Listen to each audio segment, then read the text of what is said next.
एक अनजान आदमी की नजरों से ही देख रहा था। कौन हो तुम लड़के और यहाँ किस लिए आए हो? बिजनेस के लिए? अभिनव ने एक सांस छोड़ी और मन ही मन उस बूढ़े को थैंक यू भी बोला। उसे लगा कि अगर वो फिलहाल बीच में नहीं आता तो उसके चारों गार्ड्स बिना वजह जख्मी होकर रोने लगते। जी, बिजनेस के लिए।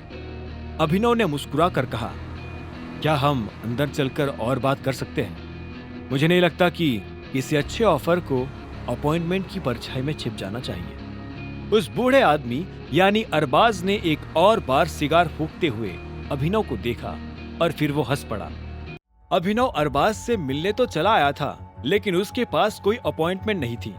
ऐसे में अरबाज के गार्ड्स उसे बाहर निकालने ही वाले थे कि तभी इतने में एक बूढ़ा अभिनव के पास आ गया। जब उसने अभिनव की बात सुनी तो वो जोर जोर से हंसने लगा और बोला, देखो, अगर जेब में माल हो तो ही बात करना।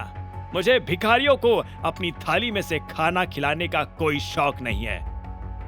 ये सुनते ही अभिनव मुस्कुराया और बोला, चिंता मत कीजिए, भिखारी के पास पहले ही बहुत सारा खाना है। आप उसे खिलाए या ना खिलाए, वो आपको बहुत कुछ खिला सकता है और इतना खिला सकता है कि आपका पेट फट जाए। ये सुनते ही वो बूढ़ा और जोर जोर से हंसने लगा था। वो बूढ़ा और कोई नहीं बल्कि खुद अरबाज ही था। अरबाज को इस दुनिया में सबसे ज्यादा अगर किसी चीज से प्यार था तो वो था पैसा। उसने अपनी सिगार फिर से मुंह में डाली और अपने आदमियों को इशारा किया कि वो अभिनव को और रंजन को अंदर जाने दे। सारे गार्ड्स ने दरवाजा छोड़ा और आखिर में अभिनव और रंजन कमरे के अंदर दाखिल हो गए थे। पहले वो कॉरिडोर से निकले और आखिर में एक बड़े लेकिन बेतरतीब से कमरे में दाखिल हो गए। कमरे के हर कोने में किताबें बिखरी हुई थी। उन्हें देखकर ऐसा लग रहा था कि उन्हें कोई नहीं पढ़ता था। साथ ही वहां ढेर सारी स्मोकिंग पाइप्स भी थे। उस कमरे के अंदर भी गार्ड्स पहरा देकर बैठे हुए थे। अभिनव ने तुरंत कमरे में चारों तरफ अपनी नजर दौड़ाई और गार्ड्स को गिनना शुरू कर दिया। वो कुल मिलाकर 15 थे। उधर अरबाज को देखकर ऐसा लग रहा था कि वो घबराया हुआ है। इतने में 2 गार्ड्स अभिनव और रंजन के पास आए और उनकी तलाशी लेने लगे। उन्होंने अभिनव की जेब से डेबिट कार्ड निकाला और एक आदमी ने कहा, बॉस, कार्ड। अरबाज ये बात सुनते ही तुरंत पलटा। इतने में अभिनव ने उस आदमी से कहा, मेरा कार्ड मुझे वापस दो। यह सुनते ही अरबाज बड़ी सी मुस्कान के साथ बोला, नहीं, मैं यहाँ ऐसा कुछ नहीं करता। जब तक ये मीटिंग खत्म नहीं हो जाती तब तक तुम्हें तुम्हारे कार्ड के लिए इंतजार करना पड़ेगा।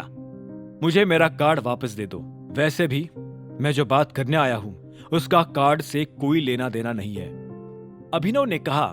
यह सुनकर अरबाज ने उसे एक पल के लिए देखा, अपना पाइप मुंह से हटाया और कुर्सी पर बैठ गया। फिर उसने अपने एक आदमी को देखा और बोला, ये कार्ड इधर लेकर आओ और इन दोनों को यहाँ से बाहर निकालो। तभी रंजन ने कहा, क्या? कम से कम हमें हमारा कार्ड तो ले जाने दो। रंजन की आवाज में उसका डर साफ नजर आ रहा था। अरबाज ने एक पल के लिए रंजन को घूरा और बोला, ये कौन है वैसे? तुम्हें ये नहीं पता कि ये कौन है?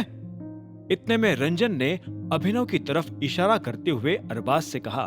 यह सुनते ही अरबाज की नजरें रंजन से हटी और अभिनव पर जा टिकी। उसने अभिनव को देखा और बोला, पुलिस वाला है, जासूस है, मीडिया से रिपोर्टर, मुख्यमंत्री, प्रधानमंत्री, अगर ये भगवान भी हो तो भी मैं इससे नहीं डरता, क्योंकि इस वक्त ये मेरे कमरे में खड़ा है। मैं इसके साथ जो चाहूं वो कर सकता हूं। अरबाज के मुंह से ये बात सुनकर रंजन तो घबरा गया, लेकिन अभिनव के माथे पर शिकन नहीं आई। उसने मुस्कुराते हुए कहा, जिस तरह से तुम हमसे बात कर रहे हो उससे मुझे एक बात तो समझ में आ गई है, और वो ये है कि अरबाज तुम ही हो। अब मेरी भी एक बात ध्यान से सुनो। मैं आखिरी बार कह रहा हूं, मेरा कार्ड मुझे दे दो, वरना अच्छा नहीं होगा। अभिनव के मुंह से ये बात सुनकर अरबाज का चेहरा सफेद हो गया। उसे ना जाने क्या हुआ और वो बोला, ये एक पुलिस वाला है, पकड़ो। ये सुनते ही रंजन घबरा गया। उसे समझ नहीं आ रहा था कि अब उसे क्या करना चाहिए।